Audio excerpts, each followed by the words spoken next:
بسم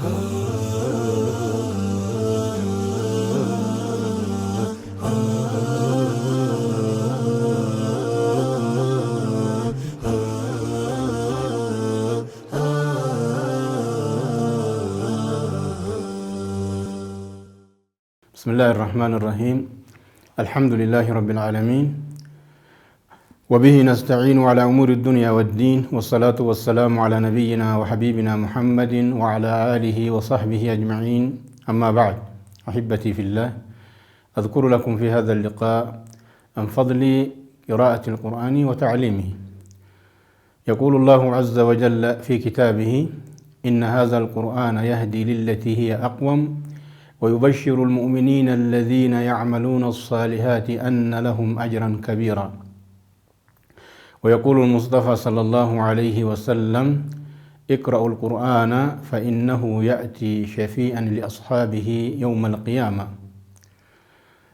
بلوانكية يروغ بابدو تنكيست وانتي وليف دبرسنو ويا قرآن قرأوا في برسيسو إسا وان إني قبو وليف إفسنا جتشاكم نمني مرتوبيكو ربين كأنك جل قرآن إسا كيست قرآن نكون نك أجيلشا غرا خصلا إسينا غرتي غاري تاتي تتنمك أجيلشا جل يهدي للتي هي أقوم خصلا إسينا غرتي غاري تاتي أجيلتو كانتي نمك أجيلشا قرآني warroota agartee gaggaarii dalagaa gaarii warra dalagan ni gammachiisa. Jannataan waan isaaniif rabbiin qopheesse jannata keessatti itti himuudhaan isaan gammachiisa. Akkasuma isaaniif aakiratti ajrii guddatu isaaniif jira jechuu isaaniif ibsaa jedha.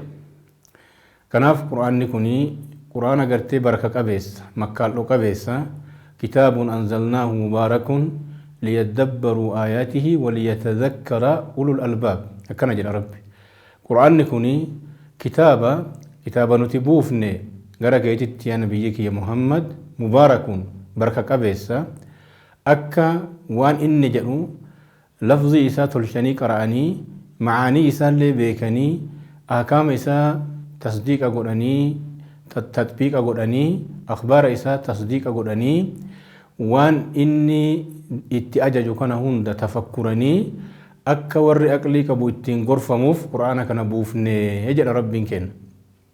Kanaaf rasuuli rabbii sallallahu alayhi wasallam akki jedhan: iqra'ul qur'aana quraana kana qaraa فإنه يأتي شفيعا لأصحابه يوم القيامة. قرآن كوني ور إسكارئ في ويا قيامة من قدم ما رابطا شفاء رابطا في magantaa dhaabbataa fi magantaa isaa keessatti ammootu hin qeebalamaa. Rabbiin agartee magantaa isaa irraa qeebala. Kanaaf sadarkaa quraana qara'uudha hedduu hadiisan agartee waa'ee quraana qara'uudha nuuf himtu hadiisa baay'eedha.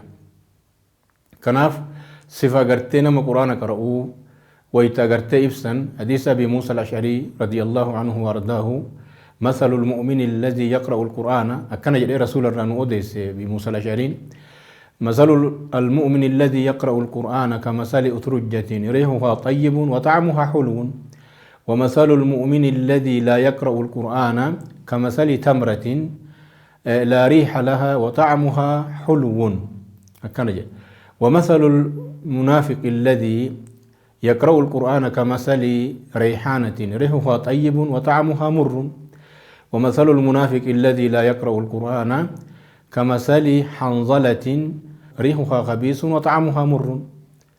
كان أبو بلوان كنا أديس كان كيست أبي موسى الأشعري رسول الرانو ديسة واي قرآن قرأون قبو صدر كان من قرآن قرأ قبو يونو همو أكجر مفكني مؤمن قرآن قرأو أكا ريحانات أكا أترجات جتشوني ترونغو hafurrisi ni urgaaha dhandhammiin isiillee immoo ni mi'aawa.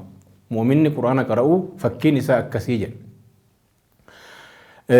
Haalli isallee bareeda, akkasuma keessi isallee gaariidha, gubbaan isallee gaariidha jechuudha maanaan. Fakkeenya ammoo mu'mina quraana hin qaraane akka fakkeenya timiraati. Timirri yoo nyaatan afaanitti hin mi'oofti. Garuu hafuura irraa urgaa'u san hin qabdu. Mu'minni quraana hin qaraanellee akkasii jedha. Fakkeenyi munaafiqa ammoo quraana qara'u suura sawtiin isarraa bahu suni sagaleen isaa arrabni inni agartee quraana hin qara'u suni sagalee gaariitu irraa dhagahama. Garuu keessi isaa dhukkuba khabiisa keessi isaa murriidha jedha. Hadhaa keessi isaa jecha. Fakkeenyi munaafiqa ammoo quraana hin qaraane fakkeenya hanzalaati. Hanzalaa jechuun hancootee ka harreen nyaatu sanii qoree harree jedhaniini hafuurri isiillee ajaayaadha. Dhandhammiin isiillee ammoo hadhaayaadha. Karama kamiinuu keessaaf duubni isaallee khabiisa jecha. Kanaaf namni agartee quraanni qoma isaa hin jirre akka mana onaati jedhe rasuulli sallallahu alaihi wasallam alladhii laysa fi jawfihi shay'un min alquraani kalbeyti alkharibi. Inni agartanii mana qalbii isaa keessa quraanni hin jirre akka mana onaati. Kanaafuu mana onaa akka inni fokkatu akka inni jiru namni martuu hin beeka. Kanaaf quraana qara'uun wal qaraasisuun wal barsiisuun baay'ee barbaachisaadha. Kanaaf ahkaama isaa eeynee akkasuma lafziyyaa ahkaama isaa ta lafziillee eeynee ta hukmiyyaallee eeynee waan inni jedhu hunda itti dalaynee waan inni irraa dhoowwe hunda irraa dhoowwamnee quraana rabbii kanaan saahibuun nurratti barbaachisaadha. Kanaaf inshallah warra waan dhagayetti fayyadamu rabbi nu haa taasisu. اللهم اجعلنا ممن يستمع القول فيتبع أحسنه. اللهم وفقنا لما تحب وترضى. وصلى الله وسلم وبارك على نبينا محمد وعلى آله وصحبه أجمعين. والسلام عليكم ورحمة الله تعالى وبركاته.